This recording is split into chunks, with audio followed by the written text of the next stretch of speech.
Bismillahirrahmanirrahim.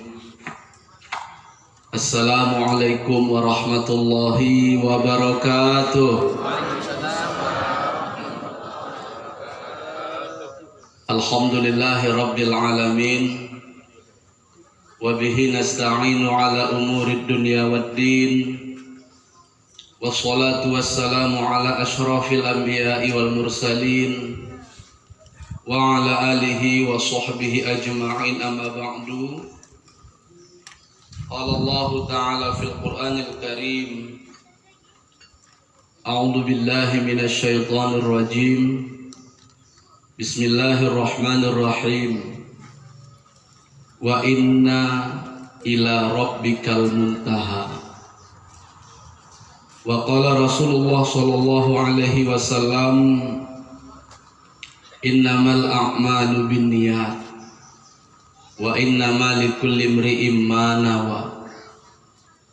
Faman kanat hijratuhu ila Allahi wa rasulih fa hijratuhu ila Allahi wa rasulih. Wa man kanat hijratuhu ila dunya yusibuha au ila imra'atin yunkihuha fahijratuhu ila ma hajara ilaih. Shadaqallahul azim wa ballagha rasuluhun nabiyul karim. Pertama sekali kita bersyukur kehadirat Allah subhanahu wa ta'ala. Malam ini kita masih diberikan kesempatan, diberikan taufik hidayah serta pertolongan dapat hadir bersama-sama di posko tercinta ini untuk melaksanakan peringatan Tahun Baru Islam, yaitu 1445 Hijriah, yang diawali pertama dulu dengan hijrahnya Nabi kita Muhammad dari Makkah menuju Madinah bersama dengan sahabat beliau Abu Bakar Siddiq, dengan niat dan tujuan atas perintah Allah untuk mengembangkan dan menyebarkan dakwah keagamaan. Salawat dan salam kita sampaikan kepada junjungan kita Nabi Muhammad sallallahu alaihi wasallam sebagai teladan dan contoh buat kita, yang kita harapkan syafaatnya pada hari akhirat kelak. Mudah-mudahan kita masuk dalam daftar catatan penerima syafaat. Karena inilah Bapak Ibu yang mulia yang kita tunggu-tunggu dan sangat membantu kita. Jadi kalau kita tidak terdaftar dalam pemilih tidak apa-apa, tidak masalah itu. Tidak terdaftar dalam daftar penerima BLT pun tidak apa-apa, tidak usah kita ribut. Yang penting terdaftar kita dalam daftar penerima syafaat Nabi kita Muhammad sallallahu alaihi wasallam. Dan juga kepada keluarga serta sahabatnya tak lupa kita ucapkan salawat dan salam, karena mereka-mereka inilah yang bertemu langsung dengan Rasul, menerima ajaran Rasul, lalu menjadi perantara sampai kepada kita pada saat ini melalui ulama-ulama kita. Maka kepada para ulama-ulama juga kita sampaikan salawat dan salam. Ta'zim dan kemuliaan kita yang mulia Abuya beserta keluarga dimanapun berada, semoga selalu dalam lindungan Allah subhanahu wa ta'ala. Juga yang kita muliakan bersama Wali Nanggoro MPTTI Kabupaten Aceh Singkil, dan juga Ibu Ketua P2T Kabupaten Aceh Singkil beserta jamaahnya, dan juga yang kami muliakan sahabat kami Ayahman pimpinan Darul Istiqomah Singkil Utara, juga sahabat kami Abati Mursal pimpinan Darul Ulum Kecamatan Singkil, Waket Singkil Utara, Bapak Dr. Sahminan, Ustadz Salman, Pak Camat Simpang Kanan, guru-guru kami, para orang tua kami, Pak Dewan kita, ada juga Ustadz Dodi, Imam Masjid Baitus Sholihin, Pak Kecik yang berhadir pada malam ini, dan juga kami melihat ada Tengku Abdul Rauf, pimpinan Tauhid Irfani beserta murid-muridnya, dan juga para ustaz-ustaz yang lain yang tidak kami sebutkan satu persatu, ibu-ibu, jamaah dari Kuala Baru yang sangat luar biasa, yang tadi menyampaikan banyak tantangan. Itu biasa, namanya berjuang harus punya tantangan. Kalau tidak punya tantangan itu bukan berjuang. Maka oleh karena itu, tapi kalau kami melihat Kuala Baru ini sudah luar biasa wali ya. Malam Senin kami pulang dari Labuhan Haji karena menunggu wali sampai jam 4 malam. Jamaah Kuala Baru ini menunggu di posko Kuala Baru. Artinya himmah sudah kuat, kemauan sudah bulat, tekad pun sudah sempurna. Ya, mudah-mudahan bersama-sama kita di bawah bimbingan Abuya, karena perkara tasawuf kesufian atau perkara ma'rifat hakikat ini memang tidak ada yang berhasil kalau tidak dengan bimbingan guru. Itu sepakat para ulama-ulama sufi. Sehingga Ibnu Ajibah Al-Hasani mengatakan dalam Ikazul Himamnya, kalaupun ada satu orang yang tanpa punya guru berhasil sampai kepada Allah, itu nadir, jarang. Dan jarang itu tidak termasuk dalam hukum, artinya tidak dianggap. Makanya Abu Abbas Al-Mursi, guru daripada Ibnu Athaillah As-Sakandari, mengatakan, "Fakullu man la syaikha lahu fi hadha sya'ni la yafrahu biha, la yafrahu bihi." Setiap orang yang tidak punya guru dalam perkara ini, maknanya perkara menjalankan batin kepada Allah, la yafrahu bihi, dia tidak akan pernah menang, tidak akan pernah sampai. Maka oleh karena itu guru-guru kita yang masih ada, ya kita datangilah, ambillah keberkahannya. Abuya Mahabbah, guru-guru kita yang lain, kita datangi, kita ambil keberkahannya. Dan kepada Abuya kita ikatkanlah tali kita, agar kita bisa tertarik melalui batin yang bersihnya itu, kita akan ikut tertarik. Jadi kok bahasa kita kok mengabekkan biduk, akabekkanlah kakapa yang gadang supaya bisa ditariknya.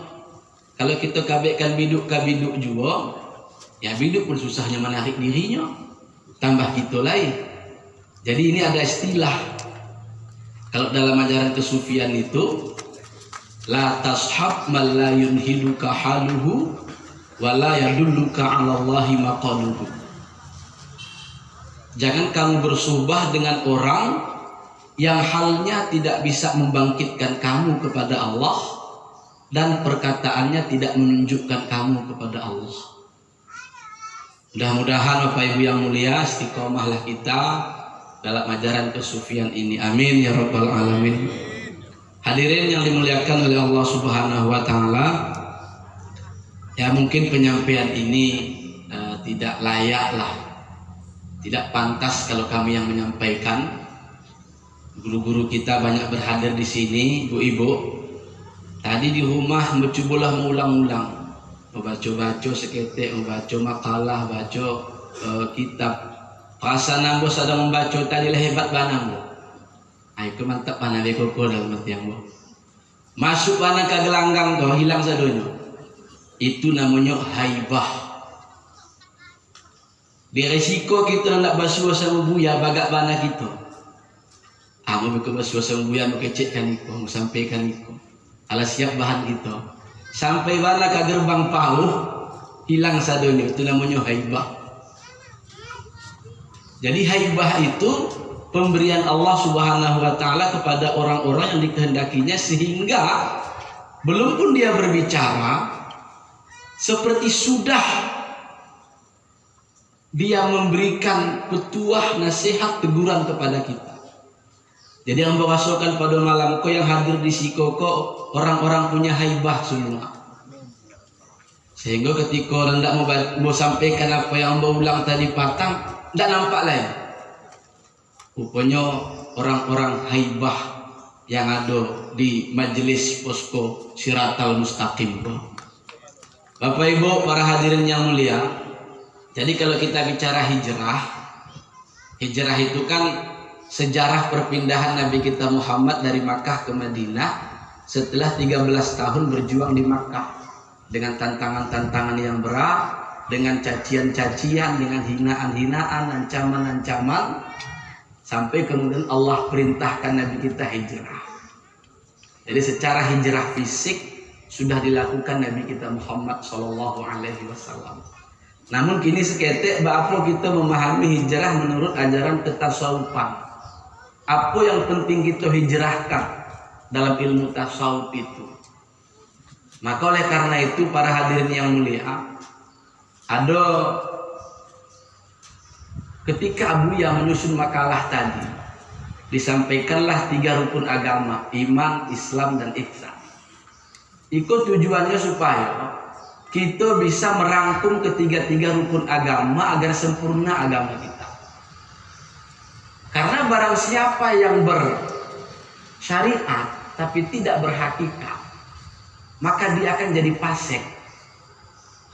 Maka ini ada istilah, orang terlalu alim, terlalu faqih, bisa jatuh kepada fasik. Begitu juga kalau orang yang berhakikat tidak bersyariat, orang yang ahli hakikat, tinggi bana hakikatnya, bisa jadi zindik. Maka Abuya mengajarkan dalam makalah tadi itu, ketiga-tiganya kita gabungkan. Kita awali dengan akidah yang kuat untuk mensahkan iman, lalu kita amalkan ajaran perintah-perintah Allah dan Rasulnya, tinggalkan larangan-larangan Allah dan Rasulnya, baik dari segi ibadah maupun muamalah, disebut dengan Islam kata Bang Juli tadi. Saat mengamalkan itu kita pakailah kacamata ihsan. Jadi kacamata kok kalau menurut ambo, kacamata yang ini ihsan kok yang sifatnya ini multifungsi. Kalau ini sedang ditampek kalam, bisa tahan di bueknya. Tapi kalau ini sedang ditampek yang tahap, bisa kita tidak silau di bueknya. Itulah ihsan. Jadi supaya tidak ada hijab. Karena hijab itu kan ada 2. Ada hijab berbentuk kegelapan, ada hijab berbentuk cahaya. Jadi bukan dosa saja hijab, bukan maksiat saja hijab. Hijab itu dengan Allah Subhanahu Wa Taala. Awak berdosa, doa kita nak tahangkek kan hijab namanya itu. Awak berdosa sehingga susah kita mengingat Allah, hijab namanya itu. Awak melakukan perbuatan maksiat, lalu susah kita dakek dengan Allah, susah melihat kebesaran Allah, payah melihat nikmat Allah untuk kita syukuri. Itu hijab. Hijab berbentuk kegelapan. Tapi di ajaran tasawuf malah yang paling bahaya itu hijab berbentuk cahaya. Ini kebaikan, ini ilmu agama, ini ketaatan, ini kesolehan. Tapi cahaya itu ternyata bisa menyilaukan mata kita sehingga tidak bisa melihat orang lain yang berada di belakang cahaya itu. Jadi untuk menghilangkan hijab berbentuk cahaya ini, inilah yang dikatakan dengan ajaran tasawuf dan kesufian. Bapak Ibu yang mulia. Makanya Ba'dul Arifin berkata sebagian orang-orang arif, sesungguhnya inna asyadda hijaban, orang yang paling tebal hijabnya di antara manusia itu kata orang-orang arif, yang pertama ulama, yang paling tebal hijabnya itu. Kenapa? Karena ilmu itu hijab. Maka Abuya sering menyampaikan, awalnya ilmu memang, kata Abuya, tapi jangan lama-lama di situ. Hijrah dari ilmu kepada amal. Setelah beramal jangan lama-lama di situ. Amal itu jangan dicari dari kita. Hijrah kepada hal, kata Abuya istilahnya. Karena kalau kita mencari-cari rancang amalan kita tuh, makin silau mata kita. Maka timbullah beko di hati kita namanya ambolah yang iu. Nah, itu paling tebal hijab itu ulama. Di bawahnya adalah ahli abid. Di bawahnya ahli zuhud. Zuhud sendiri pun masih jadi hijab. Maka Abu ingin mengajak kita ini supaya tidak ada hijab antara kita dengan Allah Subhanahu wa ta'ala. Membuka tabir-tabir hijab itu tidak bisa sendirian. Nggak bisa. Makanya dicontohkan Nabi lah hijrah itu. Nabi itu punya kawan hijrah ibu-ibu. Bukan Nabi seorang pai, ya kan? Dalam sejarah hijrah itu anak pesantren kok. Nabi hijrah bersama dengan Abu Bakar berdua sampai tasabik dalam Quran idhuma fil ghari. Ingatlah ketika keduanya berada dalam gua, yaitu Abu Bakar dan Rasulullah. Dalam perjalanan hijrah itu ada penunjuk jalan di bawah Nabi. Namanya Abdullah bin Uraiqid. Penunjuk jalan itu. Itu Nabi berjalan jangan dari jalan yang biasa dijalani orang-orang kafir Quraisy. Bukan mudah terdapat. Kita berjalan dari belakang. Biasanya uang mungkin nandak ke Madinah tuh lewat jalan timur, ikut jalan barat dulu, gak putar seketek. Itu Abdullah bin Uraiqid yang menunjukkan jalan. Jadi secara fisik dicontohkan oleh Nabi punya kawan dan punya penunjuk jalan. Apalagi kita hijrah batin ini yang sangat halus, yang sangat rumit, yang sangat payah. Bapak mengatakan tidak payah. Kan kita istiqamah itu susah. Biasa saja lah kita ditasawuf macam mana hiu keluar masuk. Biasa saja kita ditasawuf kadang naik semangat, kadang lemah. Ada maksudnya kadang-kadang kita tidak pun ada acara di posko kita. Nah itu memang tantangan-tantangan. Maka dengan adanya kawan, dengan adanya penunjuk jalan, tahu gitu. Jadi lebih rumit memperjalankan batin, menghijrahkan batin daripada menghijrahkan fisik. Nabi contohkan hijrah secara fisik, kita lakukan hijrah secara batin. Maka hadirin yang mulia, Ibnu Athaillah mengutiplah hadis Nabi itu supaya kita memahami hijrah yang diinginkan oleh Abu Ya Bapak itu ke hijrah. Faman kanat hijratuhu ilallahi wa rasulih fa hijratuhu ilallahi wa rasulih. Itu bagian paling rancak kok.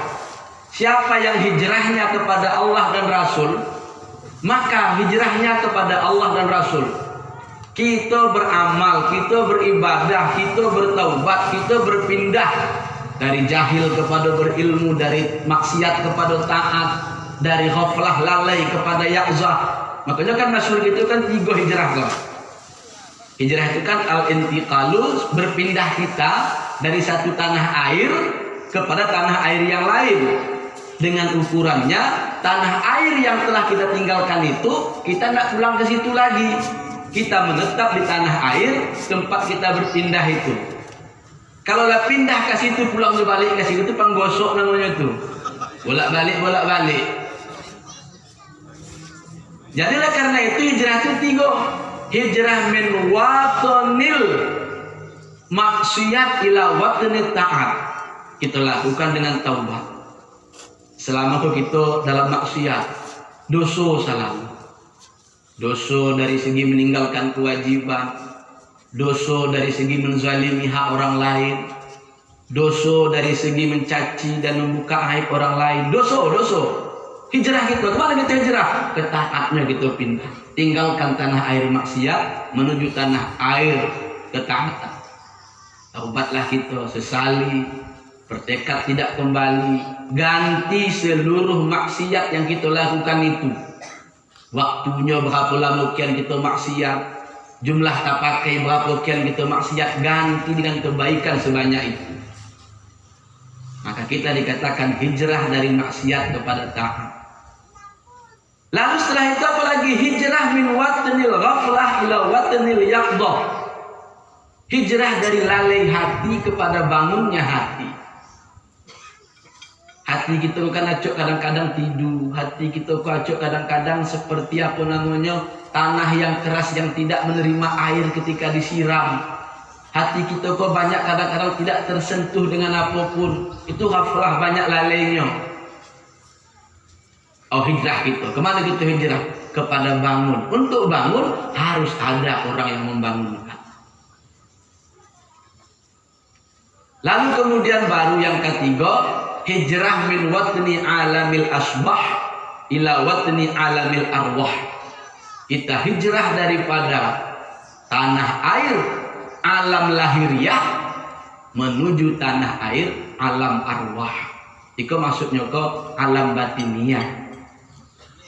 Jadi karena itu para hadirin yang mulia, itu kita harus cek memang setiap tahun hijrah kita kok layu atau balun. Kita harus cek setiap hari kita kok ala berjalan kepada Allah atau balun. Maka ulama sufi mengatakan begini, Ibu. La tarhal min kaunin ila kaunin. Janganlah kamu berjalan dari alam kepada alam.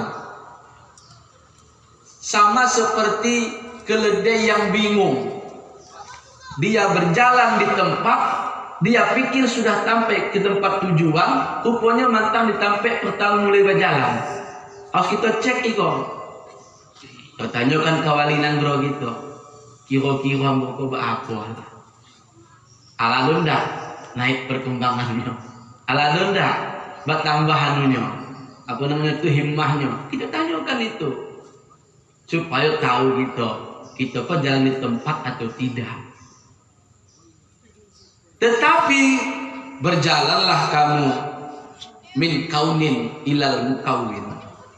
Berjalanlah kamu dari alam kepada mukawin, kepada yang menciptakan alam. Hadirin dan hadirat. Lalu kemudian kata Rasulullah dikutip oleh Ibnu Athaillah tadi, wa man kanat hijratuhu ila dunia. Jadi kita harus dengan niat itu hijrah itu hadir pengajian, melakukan ibadah, menuntut ilmu, berzikir ratib seribe untuk hijrah ilallahi wa rasulih, untuk mencari keredaan Allah dan keredaan Rasulnya yang kita cari. Karena ada yang di PK2, wa man kanat hijratuhu ila dunia. Barang siapa yang adalah hijrahnya untuk dunia, yusibuha, dia akan mendapat dunia itu. Ada orang beribadah niatnya untuk dunia,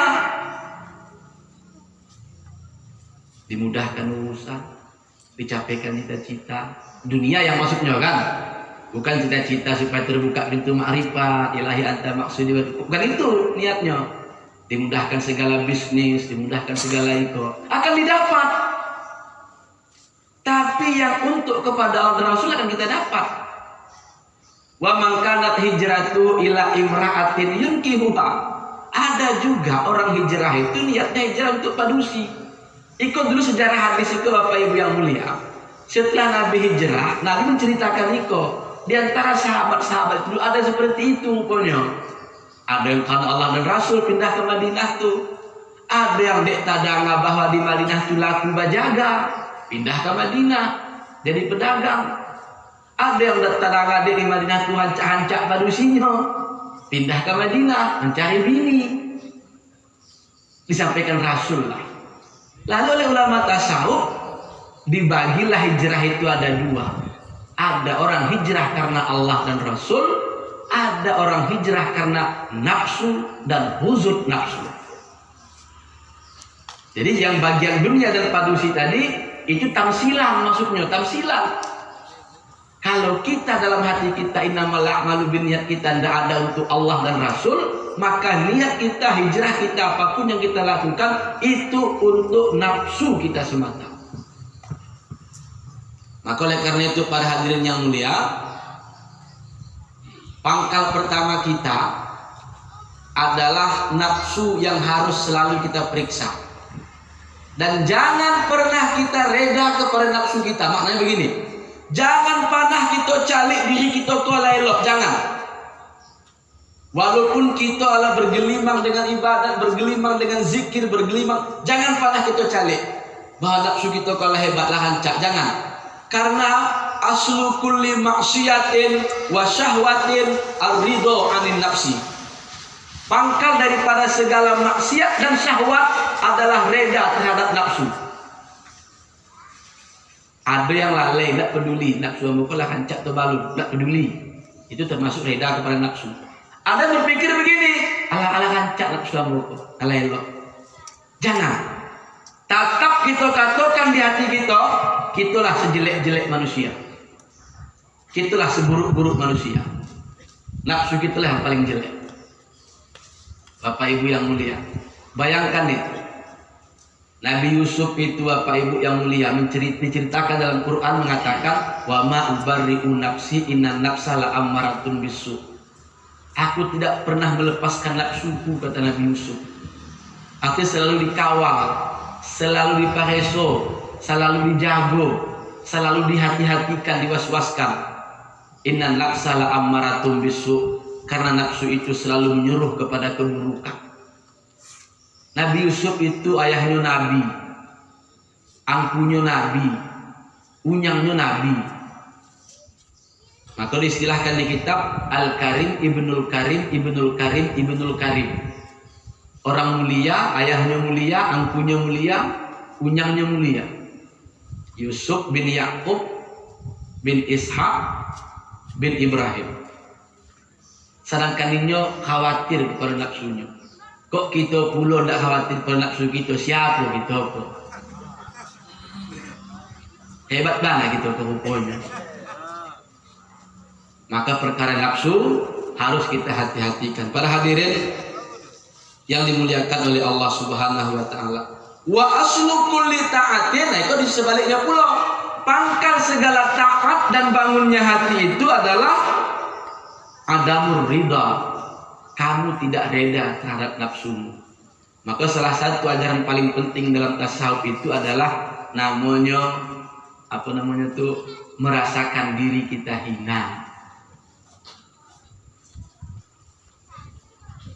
Makam khamul. Kita banam diri kita di lumpur yang paling dalam, paling kotor. Karena itu yang dialami oleh seorang murid Abu Yazid Al-Bustami, Bapak Ibu yang mulia. Yang dia bersuhbah kepada Abu Yazid Bustami selama 30 tahun.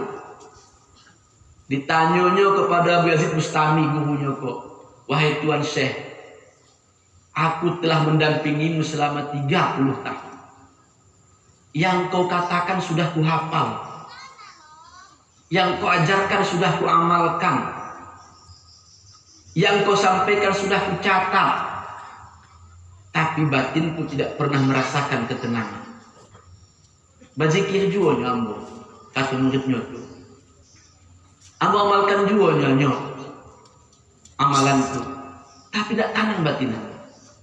Apa kata Abu Yazid, ibu-ibu yang mulia?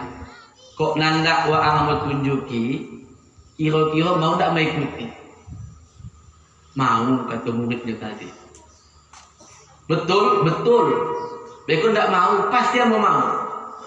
Disuruhnya lah muridnya ke Bapak Ibu yang mulia. Mau 30 tahun mengaji. Karena jadi syekh dua tuh kan. Puasa kok 30 tahun di pesantren. Tidak ada dua tuh kan. Tidak tanggung lah. Apa disuruhnya Ibu? Pailah ke tukang cuku ke Cik Abdul Bustami, cuku kepala supaya botak. Lalu kemudian cari bawang, kabek-kabek bawang tu. Cari karambi, kabek-kabek karambi itu. Letakkan dia di lihi. Kemudian apa lagi? Pailah katampe uhang kami kok cerita kita pakan, ya kan? Onan. Tapi cari onan yang waang kan dihormati di situ, kata gurunya. Jangan kalau ini orang kehilangan cari orang gosong, ya tidak masalah. Carilah orang di tampek yang tangan waang kan dicium di situ, kata gurunya. Habis itu apa lagi? Duduk di situ anak-anak. Kena anak main tu. Siapa yang bisa melanting kapal ambo kane, ambo agi, kaham bisa buah. Apa kata muridnya tadi? Aku tidak tahu sama guru kejadian. Apa kecil uang beko kejadian? Kecil uang tadi kok. Apa kecil uang beko? Apa perlu tuan syekh tu duduk? Selama kau berjubah, tidak berjubah lagi. Selama kau bersoban, tinggal sobannya. Selama kau rancak imamahnya di kepala kau lah botak saja. Duduk tengah ruang kami. Diminta lanting sama kol busuk. Apa kata uang beko? Apa kata Masjid Bustami? Itulah mengecekkan tadi kecek Masjid Bustami. Tak tahu apa. Karena hati orang itu tersampik juga makhluk, bukan dengan Allah Subhanahu Wa Taala. Itulah hijab kita tadi Pak Ibu yang akhirnya apa? Tidak sampai-sampai. Tidak sampai-sampai. Jadi oleh karena itu para hadirin yang mulia, janganlah pernah kita reda dengan nafsu kita. Sebanyak manapun ibadah kita, jangan pernah kita katakan saya sudah baik, jangan. Ambola bersih, jangan. Makin banyak ibadah kita, katakan diri kita makin kotor, katakan diri kita makin buruk. Hadirin dan hadirat dimuliakan oleh Allah. Lalu kemudian disambung ujungnya, wala antashaba jahilan la yarda an nafsih khairun laka min antashaba aliman yarda an nafsi.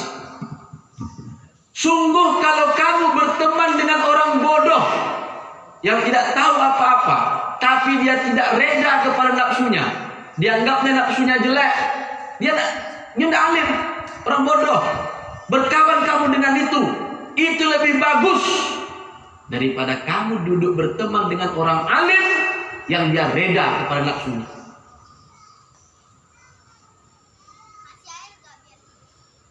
Tidak menghati apapun, habis tidak hafal sebuah juga, baca kitab kuning tidak pandai, ceramah tidak pandai, orang lah ya, apa namanya itu, bodoh-bodoh, tapi dia tahu nafsunya jelek. Duduk kita dengan itu lebih bagus daripada kita duduk dengan orang yang sangat alim tapi dia merasa nafsunya baik. Hadirin dan hadirat yang dimuliakan oleh Allah Subhanahu Wa Taala. Jadi hijrah kita kok dari nafsu yang jelek lah kepada nafsu yang baik. Dari melihat nafsu kita sudah baik, hijrah kita calik saja nafsu kita kok tidak ada baik-baiknya. Dari segi manapun kita pandang, kita tatap yang salahnya, kita tatap yang buruknya. Bapak Ibu, para hadirin dan hadirat yang dimuliakan oleh Allah Subhanahu Wa Taala. Maka aib kita kok kita calik-calik. Aib itu ada 3. Jelek kita itu ada 3. Pertama namanya aib atau jelek pada diri. Itu hal yang bersangkut dengan syahwat jasmani. Selera kita makan bak lama-lama, pakaian bak rancak-rancak, rumah bak elok-elok, wal marakib, kendaraan bak yang paling-paling mahal. Selera kita, keinginan kita, ingin kita yang baik itu. Itu dikatakan dengan aib nafsu yang bersangkut dengan syahwat jasmani.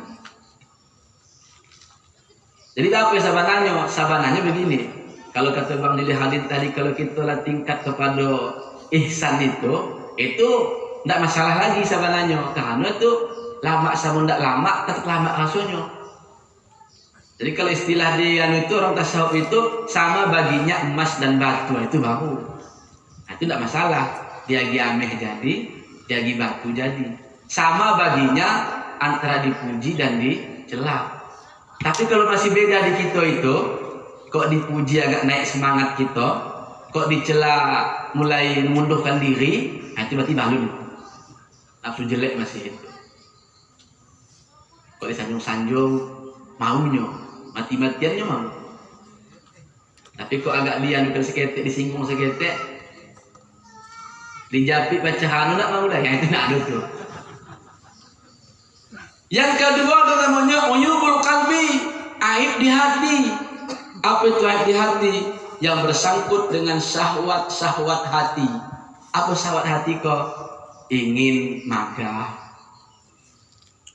ingin mulia, ingin dihormati. Itu aib di hati. Kalau yang tadi yang bersangkut dengan jasmani saja. makanan bak lama, ikut bak lama. Yang ketiga ada namanya uyubur ruh, yang bersangkut dengan aib-aib di ruh kita, aib batiniah. Apanya itu Bapak Ibu yang mulia? Hendak mencari keramat, itu aib itu, kita tahu. Talabil karomah, hendak mencari keramat.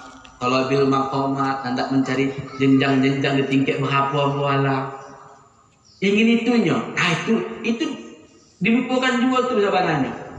Tapi ingatlah Bapak Ibu yang mulia, itu tidak akan bisa kita lupa kalau tidak ada pembimbing yang membimbing kita. Jadi itu jalan yang rumit. Maka Rasul mencontohkan itu. Ketika Abu Bakar Siddiq, hadirin yang mulia, didatangi rasa takut kalau pasukan kafir Quraisy ala tagak di muka pintu gua Sur itu, kok tak tunduk saja saketek jatuh HP-nya misalnya, diambilnya nampak tuh Nabi Muhammad bersondok di gua Sur tuh, sehingga Abu Bakar tuala diliputi rasa takut, rasa gundah, menangis. Abu Bakar terdapek kami tuh, tertangkok kami. Maka disitulah ada guru Abu Bakar Siddiq mengatakan la takhaf wa la tahzan innallaha ma'ana. Jangan takut, jangan gundah, Allah bersama kita. Seketika itu Bapak Ibu yang mulia, Abu Bakar itu tentram hatinya. Tapi beda kan kalau Abu yang menyampaikan, ibu-ibu malam kau kita pulang sampai jam 3, jangan tapik di rumah tu tidak apa-apa, Allah bersama kita. Tentram tak ibu-ibu? Tidak kan? Mengapa? Karena niat ambil mengecek tu berbeda sama Rasulullah mengecek batinnya kepada Allah. Itulah maksudnya la tashab man la yunhiduka haluhu tadi. Kalau ambo menyampaikan misalnya bertakwalah kita, tidak sangkut ke hati ibu-ibu. Mengapa? Karena batin ambo tidak takwa. Maka di tasawuf Bapak Ibu yang mulia, yang dipentingkan di situ adalah kualitas orang menyampaikan dari segi keimanan dan kebatinan. Kalau penyampaian banyak kita dapat. Ketika Nabi mengatakan itu innallaha ma'ana, innallaha ma'ana itu yo Allah itu bersama kita, kata Nabi Muhammad. Nabi Muhammad itu memanglah yo bersama dengan Allah. Sehingga ketika dia mengatakan kepada Abu Bakar, masuk ke hati Abu Bakar. Sakit tapi nyelera. Kok kita makin kami sampaikan, jangan takut ibu-ibu, ikut jalan kita bahagia, makin ragu ibu tuh. Mengapa? Karena aku sendiri ragu masih, belum tamkin. Bahaya Pak Ibu yang mulia. Maka disinilah pentingnya kita punya guru yang kalau di aku disampaikan, apa contoh, apa ciri-cirinya tuh? Yang kita suhbahkan itu, berguru itu orang yang halnya bisa membangkitkan kamu. Dicontohkan di situ. Itulah orang-orang iza ra'aitahu zakartallah. Kalau engkau jumpa dengan dia, engkau teringat kepada Allah. Kalau ibu-ibu bersuara sama kami, apa takana? Bukan Allah takana. Pasti takana yang lain. Berarti bukan seperti itu orangnya. Ini di hati kita lebih betul. Apabila dia berbicara, pembicaraannya menggerakkanmu kepada Allah. Mengapa? Karena dia bicara itu untuk Allah, dengan Allah, dan bersama Allah dia bicara. Maksudnya begini, isi keceknya itu memang untuk orang itu supaya baik ke Allah, bukan baik ke dirinya. Kalau menyampaikan, tidak menyampaikan supaya apa? Supaya ibu-ibu takjub dengan ceramah hamba, supaya ibu-ibu mengakui ilmu hamba. Berarti namanya bukan menunjukkan perkataan hamba itu kepada Allah, tapi kepada diri hamba. Bahaya kita Bapak Ibu yang mulia kalau seperti itu. Apabila dia diam, apabila dia diam untuknya, masuk ke batin kita itu bangkit pada Allah Subhanahu wa taala. Jadi mengeceknya bermanfaat, tabat kita ke Allah, diamnya pun bermanfaat. Jadi sama mengecek sama diamnya ada manfaatnya. Kalau gitu enggak, kancak gitu diam. Tak terganggu orang. Walau mengecek gitu, tersinggung saja orang. Tak balik dulu. Oh Bang Apip ya. Alai kita juga ya. Demikianlah hadirin yang mulia. Yang penting kita berupayalah hijrah, pindah daripada tanah air kemaksiatan kepada tanah air ketaatan, pindah dari tanah air kelalaian menuju tanah air terbangun, pindah dari tanah air alam asbah, alam lahiriah menuju alamil arwah, alam batiniah. Dan ingat Bapak Ibu yang mulia, Nabi hijrah punya kawan dan punya penunjuk jalan. Tidak ada yang Nabi itu hijrah sendiri-sendiri, tidak ada itu. Selalu ditemani oleh kawannya. Abu Bakar ketika di Gua Sur itu dikatakan oleh Nabi, Innallaha ma'ana, Innallaha ma'ana itu yo. Kalau orang suluk mengatakan Innallaha ma'ana itu kan jadi dalil murakabah ma'iyah Pak Wali ya. Berarti artinya Abu Bakar Siddiq ketika di Gua Sur itu sedang diajarkan Nabi murakabah ma'iyah yang benar. Sehingga iyo yang bahasa bersama-sama dengan Allah. Kalau sama Allah takut gitu lain. Tandukkan saja itu. Jok siapa kita berguru bersubah, yakin kita Allah itu bersama kita. Pasti tahu itu. Jangan bingung lagi, jangan ragu-ragu lagi. Makanya di Eko malam minggu petang di posko ada gak naik tensi kami seketek. Tensi begini, kamu kecek kan? Kalau kita lah kelop kepada satu guru, itu ikut ditahui. Jangan banyak mencari-cari anunya lagi. Maknanya begini, kita kan kadang biasa tuh ada pembanding, ikolai. Jadi bingung kita. Itu saya tahu. Yang penting batin kita tanya. Mengibaratkanlah malam itu begini, kira-kira begini. Kalau kita lah babini, ikut babini misalnya, anggaplah bini kita tuh perempuan yang paling cantik se-Aceh Singkil. Habis, lalu lagi yang lain. Hah? Ayo alas, sedunia. Ayo biarlah kita boleh ke Aceh Selatan ya. Maaf salam kalau itu. Kita anggaplah bini kita itu bapak-bapak yang mulia, padu si paling cantik dalam dunia kok. Lebih cantik dan lebih bidadari. Dek bangun kita bersubuh. Iya kan? Bersubuh lagi kan? Itu paling hancur. Mengapa? Karena kalau kita mereka mencalik, calik ke sini. Kabur kita jadinya.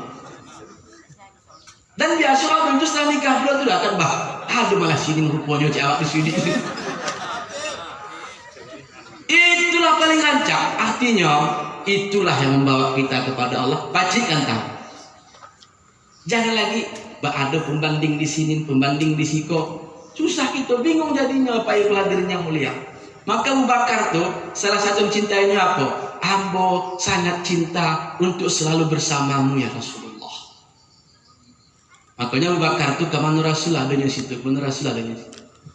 Ada bikin sajalah, lebih kurang mohon maaf. Bila taufik wal hidayah. Sekian dan demikian. Wassalamualaikum warahmatullahi wabarakatuh.